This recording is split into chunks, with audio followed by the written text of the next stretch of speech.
کو 300 سال تک اندھیر نگری میں رلایا گیا تو کسی کو آرے کے نیچے 2 حصوں میں تقسیم کر دیا گیا، کسی کو کنواں میں ڈلوا کر رلایا گیا، کسی کو اس کی جدائی میں رلایا گیا۔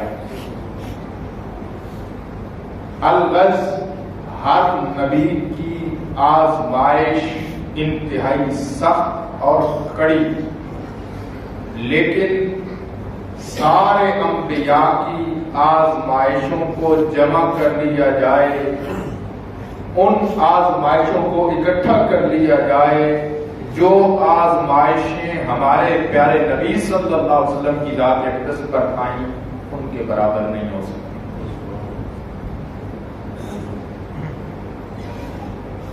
اتنی سخت ترین آزمائشیں کہ اپنے جلو میں بیٹھے ہوئے ان لوگوں نے جنہوں نے کلمہ بھی پڑھا ہو، پیچھے نماز بھی پڑھی ہو،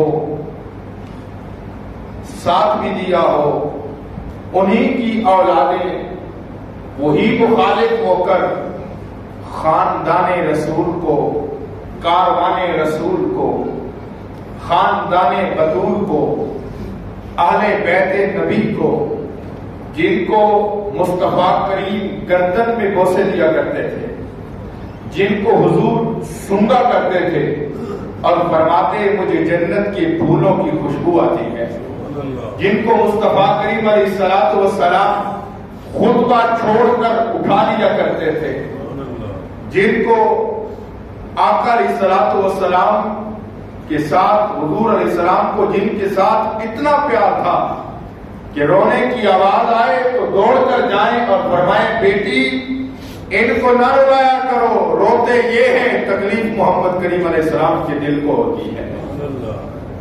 ہاں اب آپ اسی وقت ان کو، انہی کی امت، وہی کلمہ کو لا الہ الا اللہ محمد الرسول اللہ کا پرچار کرنے والے، انہی کی گردن پر، اور نہ صرف انہی کو بلکہ کیا قصور تھا اس 6 ماہ کے بچے کا جس کے حلق میں تیر اتار کر باپ کے ہاتھوں میں جان آفرین کے پیش کر دی جان، کیا قصور تھا اس بچے کا؟ قصور فقط یہی تھا کہ حق کا کہ بنا الہ الا اللہ۔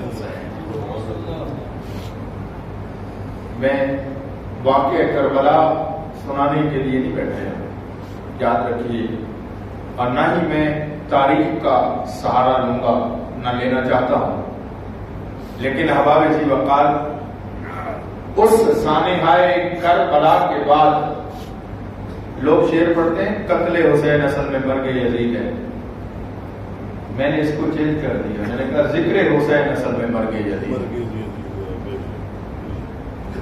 کیونکہ بڑی مختصر سی بات ہے، آسان سی بات ہے، یزید تھا حسین ہے، اتنی سی بات ہے، یہ 2 کردار ہیں۔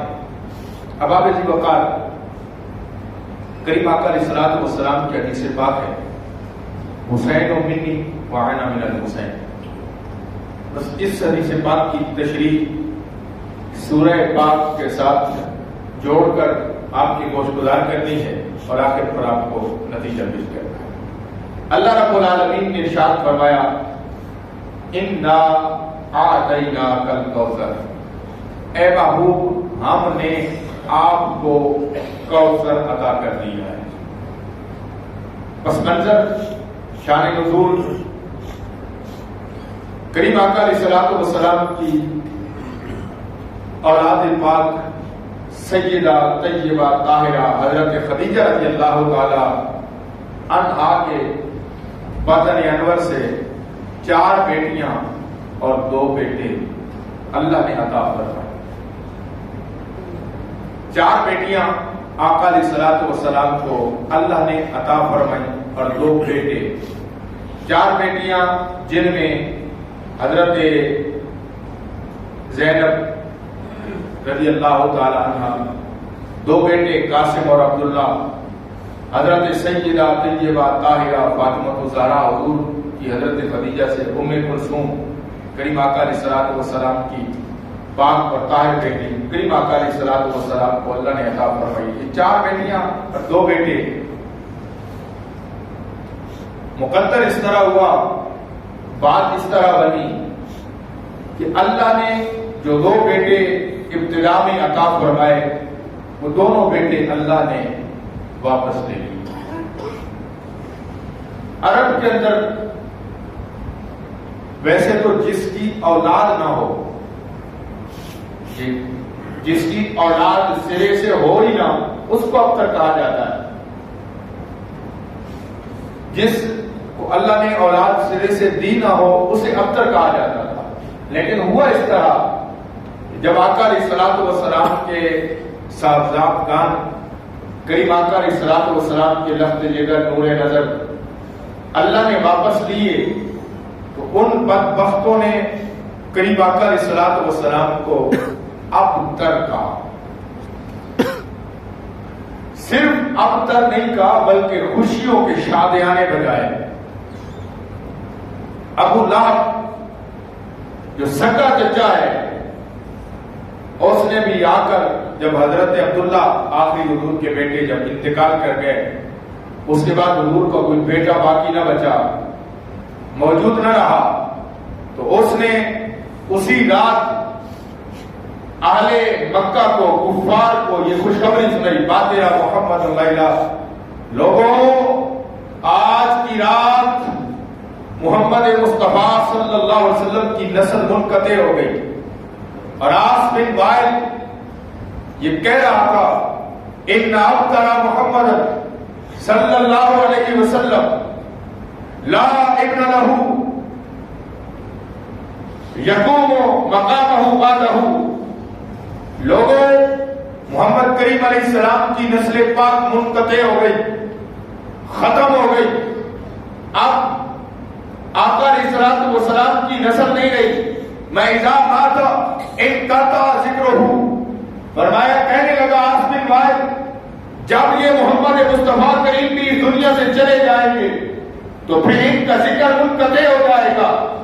ثم استرحت منہ، فرمایا کہنے لگا جب یہ ذکر منقطع ہو جائے گا، اسلام منقطع ہو جائے گا، اسلام کا بیڑا ختم ہو جائے گا، اسلام کا شجر بہار مک جائے گا، تو کہا تمہیں پھر راحت نصیب ہوگی، تمہیں سکون قلب میسر ہوگا. لیکن انہیں کیا معلوم تھا، انہیں کیا معلوم تھا کہ ہر آنے والی گھڑی محمد مصطفیٰ کی عروج والی گھڑی ہوگی. انہیں کیا معلوم تھا کہ جس شجر کو اللہ نے محمد مصطفیٰ کے ذریعے روشن کیا تھا، پھلاور کیا تھا، جس قمر منیر کو اللہ نے قمر منیر بنایا، جس سورج کو اللہ نے روشن سورج بنایا، ان کو کیا معلوم تھا کہ اس سورج کی حفاظت بھی خود خالق کے کائنات کرے گا، خود مالک کے کائنات کرے گا. تو اللہ رب العالمین کہ ان دشمنوں کو جو اللہ نے جواب عطا فرمایا، فرمایا محبوب گھبرانے کی ضرورت نہیں ہے، ان کے تیر آپ کے دامن مبارک کو چھلنی نہیں کر سکتے. اللہ رب العالمین نے بڑے خوبصورت حسین انداز کے اندر ارشاد فرمایا انا اعطینا کل کوثر، فرمایا اے پیارے محبوب ہم نے آپ کو عطا کر دیا کوثر. اب تھوڑی سی توجہ میری طرف رکھیں گے کیونکہ یہ کلاس روم تو ہے نہیں کہ وائٹ بورڈ ہوتا تو میں آپ کو وہ الفاظ لکھ کر ان کی پورا جو ہے بایو ڈیٹاز کرتا، پوری جو ہے ان کی گرامر کے روپ سے بحث کرتا. میں آپ کو سمجھانے کی کوشش کرتا ہوں.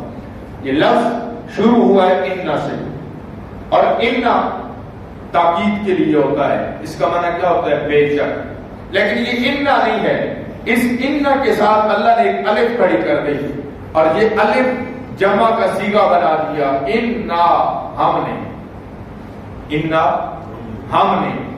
اب یہ جو جمع کا صیغہ ہے یہ کبھی کثرت اور تعدد کے لیے آتا ہے، کبھی یہ تعداد کے زیادہ کے لیے استعمال ہوتا ہے. مثلا 3 لوگ ہو گئے وہ جمع ہے، اب 3 سے لے کر لاکھوں کروڑوں لوگ ہو جائیں وہ جمع کا صیغہ ہی ہوگا. تو کثرت اور تعدد پر دلالت کرتا ہے. اور کبھی کبھی عظمت و شان کو بیان کرتا ہے. آپ ذرا غور کریں، وہ تو شان دینے والا تھا، وہ تو واحد و یکتا ہے، وہ تو وحدہ لا شریک ہے، اور اسی کو ہی یکتائی سجتی ہے. وہ اپنی یکتائی پر خوش ہوتا ہے. اس نے اپنے محبوب کی زبانی اعلان کروایا اللہ احد، کہ اے محبوب آپ اعلان کرو کہ وہ اللہ ایک ہے. وہ اپنے لیے واحد کا صیغہ استعمال کرنے میں جو ہے وہ فخر محسوس کرتا ہے، کیونکہ وہ وحدہ لا شریک ہے. لیکن جب آئی باری محبوب کو دینے کی تو یہاں جمع کا صیغہ استعمال فرما دیا اور فرمایا انا، ہم نے عطا کیا. مقصود کیا تھا؟ اے پیارے، یہ جو بدبخت باتیں کر رہے ہیں، ان باتیں کرنے والوں کو ہم یہ بتا دینا چاہتے ہیں میرا محبوب اکیلا نہیں ہے، میرا محبوب وہ ہے. اگر یہ غار میں ہو تو پھر ان اللہ معنا کے الفاظ ہم نازل کرتے ہیں. اگر میرا محبوب پہاڑ پر ہو تو اس کے ساتھ ہم ہوتے ہیں. اگر میرا محبوب غار میں ہو اس کے ساتھ ہم ہوتے ہیں. میرا محبوب مزار میں چلا جائے گا پھر بھی اس کے ساتھ ہم رہیں گے. اس لیے انا، ہم نے دیا ہے. اور لفظ اعطینا، دو لفظ استعمال ہوتے ہیں عربی میں. ایک ہوتے آتینا، الف تا یا نون، الف آتینا، اس کا معنی بھی دینا ہوتا ہے. ایک ہوتا ہے اعطینا، الف عین تا، تو جس کو بولتے ہیں اعطینا. یہ دو لفظ استعمال ہوتے ہیں، اس کا معنی بھی دینا ہوتا ہے.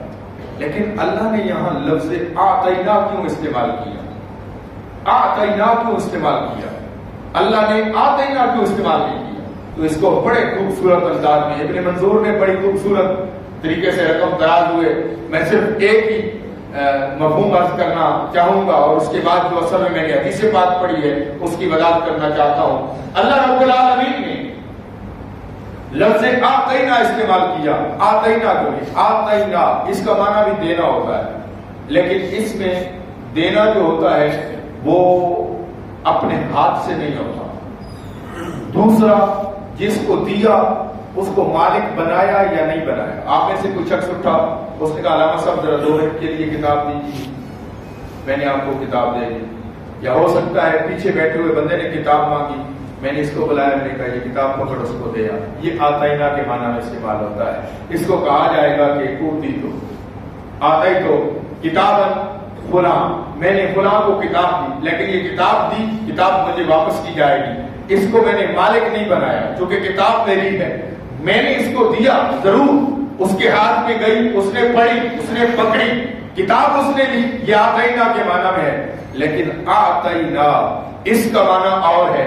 اس کا معنی ہے جب کسی کو کوئی چیز دی جائے پھر واپس نہ لی جائے، اس کو اس کا مالک بنا دیا. میرے خیال میں سمجھ نہیں ہے. سبحان اللہ، سبحان اللہ. سمجھ آئی آپ کو؟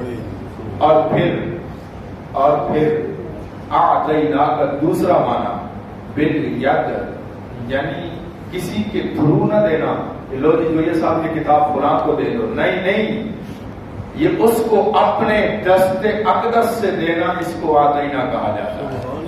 اور میں بڑے وثوق کے ساتھ تفاصیل سے عرض کر رہا ہوں، اس معنی کا میں ذمہ دار ہوں تو میں بیان کر رہا ہوں. میں ایسے کچی بات نہیں کر رہا لوگوں کے ساتھ. یعنی اللہ نے عطا کیا کوثر اپنے دست اقدس سے. کوثر عطا کیا. اچھا، کوثر یہ صفت ہے. اصول یہ ہوتا ہے کہ صفت کے ساتھ موصوف ذکر کرنا ضروری ہوتا ہے. موصوف اور صفت دونوں ہونا ضروری ہے. مثلا زبان ہے، یہ موصوف ہے. بولنا کیا ہے؟ صفت ہے. کبھی زبان کے بغیر بولا جا سکتا ہے؟ نہیں بولا جا سکتا. آنکھیں کیا ہے؟ موصوف ہیں. دیکھنا کیا ہے؟ صفت ہے. کان موصوف ہیں. سننا کیا ہے؟ صفت ہے. یہ صفت اور موصوف کا آپس میں لازم و ملزوم ہے. ان کا ہونا ضروری ہے.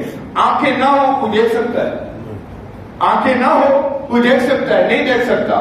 آنکھیں ہیں کوئی دیکھ نہ سکے تو یہ ممکن ہے. صفت کا نہ پایا جانا یا پایا جانا یہ ضروری نہیں ہے، لیکن موصوف کا ہونا ضروری ہے. اب کمال کی بات یہ ہے اللہ نے یہاں صفت ذکر کر دی، موصوف ذکر نہیں کیا. علماء تفسیر کیا خوبصورت بات لکھتے ہیں. وہ فرماتے ہیں لوگوں، کوثر اللہ نے کوثر ذکر کیا، خیر کثیر فرمایا، اللہ نے موصوف کیوں نہیں ذکر کیا؟ اس لیے کہ کوئی ایک چیز دی ہوتی تو اللہ ذکر کرتا، کوئی دو چیزیں دی ہوتی تو اللہ ذکر کرتا، کوئی تین چیزیں دی ہوتی فرمایا کاؤنٹیبل بھی نہیں ہے، وہ تو اس کو گنتی میں بھی نہیں آتی۔ اللہ کے پاس جو کچھ تھا اس نے اپنے محبوب کو عطا فرمایا۔